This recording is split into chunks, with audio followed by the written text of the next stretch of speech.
Iya pemirsa, terima kasih Anda masih bersama kami dalam IDX Second Session Closing. Dan sudah banyak pertanyaan yang masuk melalui WhatsApp interaktif kami. Nanti kita akan coba ulas bersama dengan narasumber. Tapi saya ingin ke Mas Kris terlebih dahulu begitu ya. Tadi kita tertahan di BBNI yang juga sudah diberikan level-levelnya. Sementara masih dari sektor perbankan ada BMRI yang dipandang juga cukup menarik. Mas Kris, bisa diberikan juga ini analisisnya kenapa BMRI bisa menjadi salah satu pilihan? Ya, karena BMRI kemarin sempat turun cukup signifikan ya, ketika muncul laporan keuangannya itu memicu kepanikan dari para retail untuk menjual Bank Mandiri karena penurunan signifikan dari pendapatannya Bank Mandiri. Nah, sehingga itu menurut saya menjadi hal yang menarik ya, karena Bank Mandiri dijual di harga yang cukup murah dibandingkan beberapa minggu terakhir.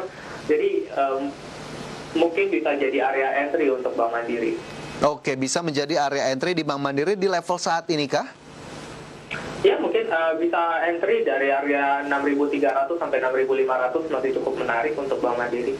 Oke, 6.300 hingga 6.500. Tapi valuasinya memang masih cukup wajar di tengah kondisi saat ini, terutama pasca rilis laporan keuangan tadi, Mas Kris. Ya, kalau kita lihat memang penurunan dari laba tersebut sudah terproyeksi ya. Jika kita bandingkan di tahun 2020 kemarin juga peak-nya Bank Mandiri kan berada di area 8.000. Sedangkan sekarang ini Bank Mandiri hanya dihargai di harga 6.000-an. Gitu. Jadi dan kita lebih melihat kepada proyeksi ke depannya. Apakah di tahun selanjutnya atau di tahun ini kinerjanya lebih baik daripada tahun sebelumnya. Dan menurut saya di tahun ini kita harapkan corona juga dapat diatasi sehingga labanya Bank Mandiri lebih baik daripada tahun sebelumnya. Oke, karena memang kita juga melihat ini bank-bank lainnya terutama BUMN yang sudah merilis laporan keuangan sepertinya tidak bisa menghindar juga dari dampak pandemi COVID-19, Mas Kris ya, karena terlihat dari rilis yang ada. Nah, sementara target price-nya untuk BMRI tadi kan levelnya ada di 6.300 hingga 6.500 boleh entry. Untuk target ke depannya? Ya, target sementara ada area resistance cukup kuat ya di area 6.900. Jika break bisa ke 7.400. Oke, 6.900 jika break bisa ke 7.400 untuk BMRI. Nah, tadi juga BBNI sudah diulas oleh Mas Kris. Semoga bisa menjadi tambahan informasi untuk Anda dua saham BUMN yang hari ini memang mencatatkan penguatan. Sementara itu saya ingin beralih ke saham lainnya, Mas Kris. Tadi juga kami sudah informasikan ada Pegas yang menyatakan siap membayar tunggakan pajak dengan skema angsuran ataupun cicilan. Melihat informasi ini sendiri, Mas Kris, apakah kemudian ini cukup positif untuk saham Pegas sendiri atau justru seperti apa? Ya, kalau kita bilang positif, tidak juga ya. Mungkin pembayaran secara menyicil ya itu cukup positif karena uang kasnya Pegas juga tidak cukup untuk membayar full ya gitu. Tetapi ya kalau kita lihat memang untuk pembayaran dari Ditjen Pajak ini dari Pegas ya itu juga membuat perusahaan ini menambah beban ya di kedepannya gitu, sehingga labanya di tahun ini juga kemungkinan dapat diproyeksikan lebih rendah daripada tahun sebelumnya karena adanya pembayaran untuk beban keuangan tersebut gitu. Jadi ini merupakan berita negatif ya bagi Pegas, dan memang kalau kita lihat Pegas terkoreksi cukup signifikan.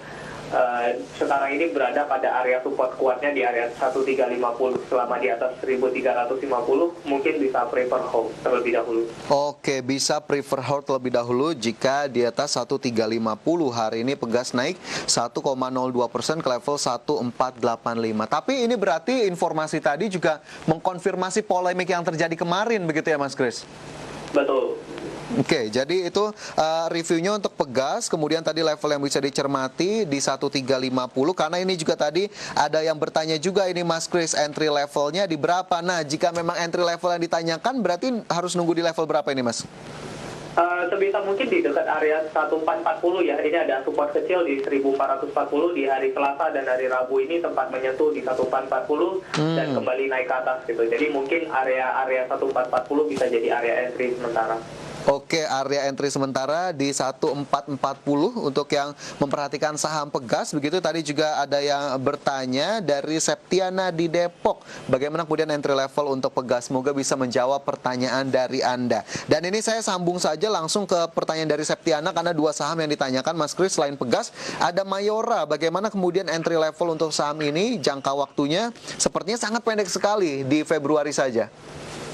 Oke, untuk Februari kita lihat ya low-nya Mayora sekarang di area 2550 dan mungkin bisa entry di 2550 sampai di area closing ini 2570 dengan area resistance di 2630 dan 2700. Jadi prefer kalau Mayora masih membuat new low, prefer kita keluar terlebih dahulu.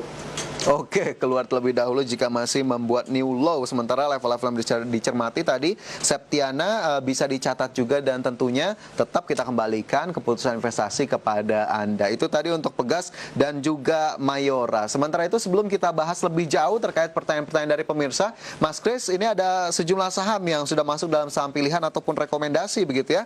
Ada 4 saham, ada Tower, pemirsa, kemudian juga ada BMRI yang tadi juga sudah sempat diulas, kemudian ada Telkom, dan juga ada INKP. Bagaimana kemudian ulasannya untuk saham-saham pilihan ini? Kita ke Tower terlebih dahulu, Mas Kris. Bagaimana kemudian ini akhirnya menjadi cukup menarik? Ya, Tower cukup menarik ya kalau kita lihat dengan penurunan Tower dan dari kemarin juga Tower masih stabil di area 900-an.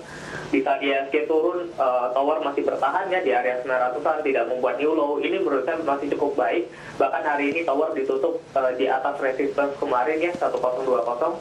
Dan kalau kita lihat dari sisi telekomunikasi, itu juga harusnya Tower mendapat angin segar di saat pandemi ini gitu. Sehingga memang kalau menurut saya di proyeksi kinerjanya Tower di tahun 2020 ini yang akan rilis harusnya akan lebih baik daripada tahun 2019. Oh, highlight untuk Tower.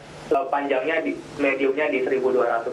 Oke, medium di 1200 karena tadi memang medium term lah yang dilihat lebih menarik begitu ya untuk Tower, sementara support dan resisten tadi di 980 dan juga di 1065. Tapi jika kita melihat dari sektor yang sama sendiri, apakah memang Tower cukup mencuat di antara kompetitor lainnya, Mas Kris? Ya kalau kita lihat kompetitornya ada TBIJ ya, TBIJ juga kita lihat peningkatan sahamnya dalam beberapa minggu belakangan ini cukup signifikan dan kinerjanya juga cukup baik di tahun 2020 kita lihat. Nah untuk itu makanya Tower kita prediksi mungkin dapat mengikuti harga dari TBIJ untuk naik juga. Oke, jadi ekspektasinya memang ditaruh di tahun ini untuk Tower terutama. Ya. Oke, baik. Itu tadi analisis untuk Tower, pemirsa, mungkin bisa menjadi salah satu pilihan investasi Anda. Sementara itu ada BMRI yang juga masuk dalam rekomendasi, tapi tadi sudah diulas, tapi mungkin sedikit saja lagi, mungkin tadi ada yang ketinggalan ini Mas Kris untuk BMRI. Ya, BMRI kalau kita lihat memang dari sisi kinerja di tahun 2020 mengalami penurunan, tetapi kita tentu melihat dari proyeksi kinerja di tahun 2021 ini gitu. Nah kita melihat dengan harapannya pandemi ini mulai selesai dengan vaksin yang mulai didistribusikan, kita harapkan pendapatan dan laba bersih di Mandiri di tahun ini akan lebih baik daripada tahun 2020. Dan kalau kita lihat memang dari sisi harga sahamnya memang terkoreksi masih dibandingkan dengan tahun 2020 masih di bawah gitu ya. Jadi menurut saya masih cukup murah untuk masuk di Mandiri. Oke, masih cukup murah untuk masuk di Mandiri. Kemudian level yang bisa dicatat untuk BMRI? BMRI mungkin bisa lihat ya selama berada di atas 6.300 masih bisa hold atau area entry dari 6.300 sampai 6.500 itu bisa diakumulasi.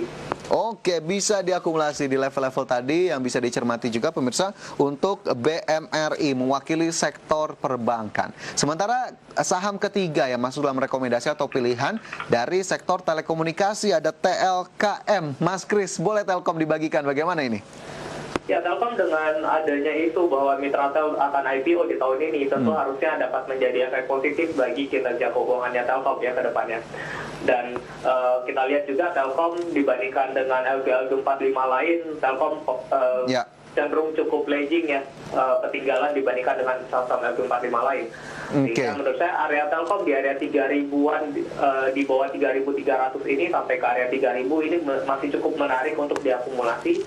Dan ini juga adanya area support kuat ya di area 3.200 Telkom. Oke, area-area tadi bisa dicermati pemirsa untuk TLKM ataupun Telkom bagi Anda yang mungkin memperhatikan saham sektor telekomunikasi saat ini. Sementara itu masih ada satu saham lainnya, INKP. Nanti kita ulas lebih lanjut Mas Kris usai jeda dan pemirsa jangan berencana di tempat Anda, kami segera kembali.